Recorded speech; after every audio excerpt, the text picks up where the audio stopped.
So as you can see, the captain's got the spoilers deployed, and that's to help the plane slow down. The flaps are slightly down. There's more stages to come, and they'll be set in increments as the plane closes in on the landing. You can see the inboard ailerons, and also note the micro vortex generators on the leading edge of the flaps. They're helping to maintain the airflow over the flaps to help with the lift, and of course the flaps themselves help induce extra drag to help slow the aircraft down, but also provide extra lift by extending the wing, and therefore the plane can fly at lower airspeeds without stalling. So as you can see, the pilots have now added a little bit of extra flap. There's probably about 1 or 2 more stages to come. And at the moment we're in the eastern suburbs of Perth at the moment, just cleared the Perth Hills. Currently on an extended base. We're making a right entry into the right base for runway 03 at Perth.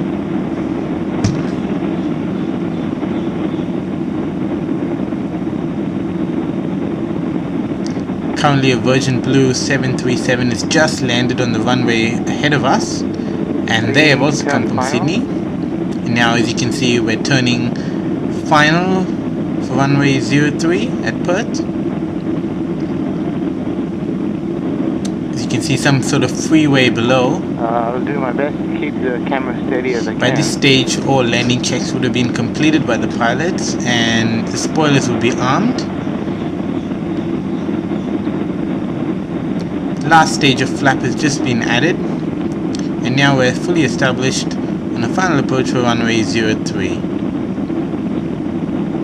Now since the conditions and visibility are pretty good, I don't think this will be a instrument approach.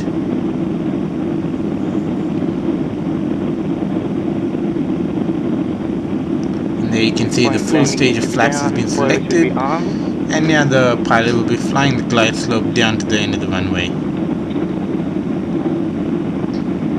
Now we're fully established on the final approach. There's a slight northeasterly breeze at the moment during this landing, but it shouldn't be a real factor for our approach.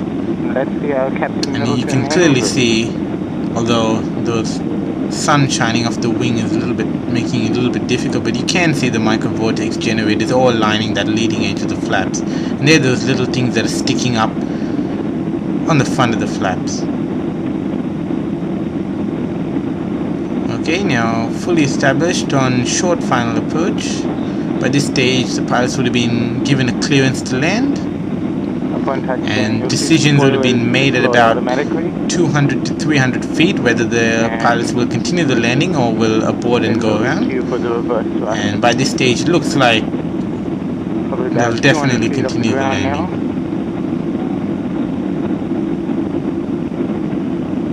And there we go, approximately 500 feet above the ground at the moment. I know I've said some different altitudes in the actual video recording, but I was looking at the footage through my camera, so it was a little bit difficult to judge distances then. So what I'm telling you now is actually correct.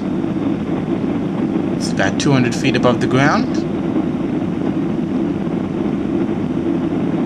100 feet. 50, 40, 30, 20, 10. Touchdown. Spoilers deployed, as you can see, automatically, and full reverse thrust will be selected. The reverse thrust is going to help slow the plane down, and the spoilers, not only are they increasing drag and slowing the plane down, but they're also preventing the wing generating lift, and that keeps the tires on the ground. And by keeping the tires on the ground, the increased friction also helps slow the plane down. Pilots will be applying the brakes at about 80 knots. They will resort to manual braking, and the reverse thrust will be cut. Ladies and gentlemen, welcome to Perth, where the local time is 10 minutes to 8. You can see the international terminal in the background. The aircraft has come to a complete stop at the terminal, and the captain has turned the seatbelt sign off. Please take extra care when opening the overhead lockers as your personal items may have moved during the flight. And also don't forget to do a final check of your seat pockets. Now we're just crossing the other runway, which is runway 0624. If you're leaving us here in Perth, your luggage will be available at a carousel on the ground floor. Please check the monitors for the carousel number. Spoilers are being retracted. Please check the monitors. You can see the micro vortex generators now all lining that leading edge of the wing. Turning off the runway onto taxiway Delta 1. And this will take us essentially directly back to the domestic terminal at Perth. And just a reminder, please remain seated with your seatbelt firmly fastened until the captain now once clear of the runway, the pilots will retract the flaps as they're doing at the moment. On behalf of all the crowd, I'd like to thank and the pilots would have been given a clearance, taxi clearance to taxi back to their gate by the ground control at Perth. I wish you a pleasant day. Thank you and good morning.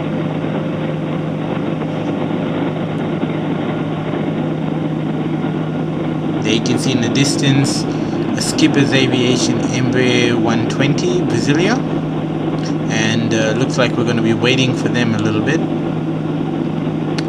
And although you can't see it in this video at the moment, but there's actually currently another 767 Qantas aircraft that is actually pushing back from the gate that we need to actually use, so we're going to have to wait for him.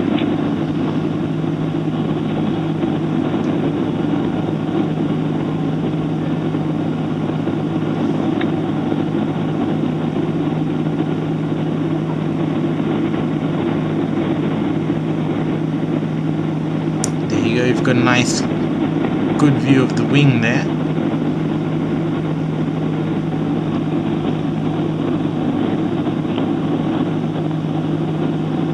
This is looking towards the general aviation side of the airport. In the center of the picture you can see the inboard aileron. That of course is helping the aircraft to roll left and right during the turns.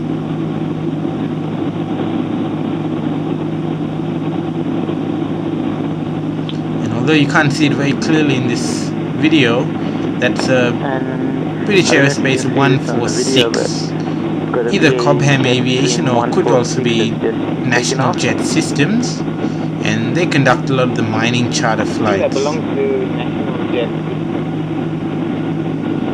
So I hope you enjoyed the video and look forward to seeing you again. Cheers from the Flying Duck.